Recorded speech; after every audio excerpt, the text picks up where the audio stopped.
So I did this drill yesterday with a student, and I thought that this would be useful for all of you just to see. And it's sort of a Swiss Army knife of drills that you can do. This is something that's going to help you 2, 3, 4-fold in your golf swing. First of all, get yourself a mid-iron, put your aim stick just behind the handle of the club, take your normal grip. Now you'll have seen me do similar sort of drills before, but we can combine all this together.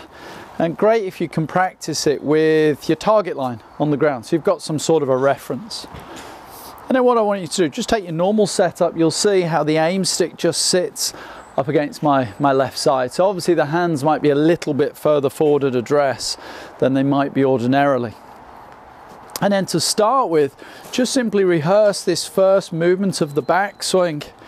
You can see I'm just really swinging back till my hands are over my right shoe, but you can see the aim stick is still attached to me. So this first piece will help to guard against any handle twisting as we start the backswing. If you do that, the aim stick will leave your side straight away. So I would just work a few of these to begin with, just that feeling of keeping the aim stick against your left side to where the hands are over the right leg. So that would be your first step. Then from here, let's start the cocking of the wrist. So the wrist now, or the radial deviation of the wrist, if you like.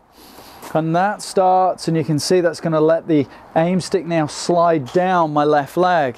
And that's going to help us keep the club on plane. So you can then just swing it back to shaft level with the ground. Aim stick still attached to my left side. From this side, you can see now starting cocking the wrist. So this would be a great component to go with the wall drill that we talked about last week.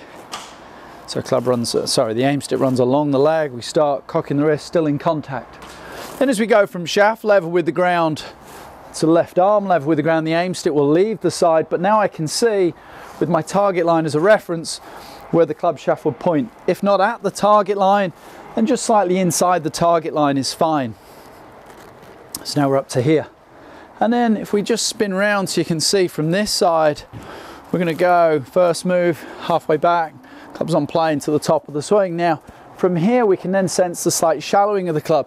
Don't be afraid to feel that the end of the aim stick would move slightly outside of the target line. So from this view you'll see, as we start down at left arm level with the ground where the aim stick now points, the club shallowed. If you find yourself this way and at left arm level with the ground the aim stick is inside the target line, then we know we're tipping the shaft over and making that downswing a little too steep. So we've got these various checkpoints: hands over right foot, shaft level with the ground, left arm level with the ground, and as we come into transition, down to left arm level with the ground, see the shaft shallowing.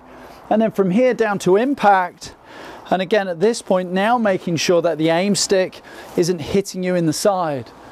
Okay, the aim stick should just be free from the side, and we can do that to about golf club level with the ground, making sure that the aim stick doesn't catch you.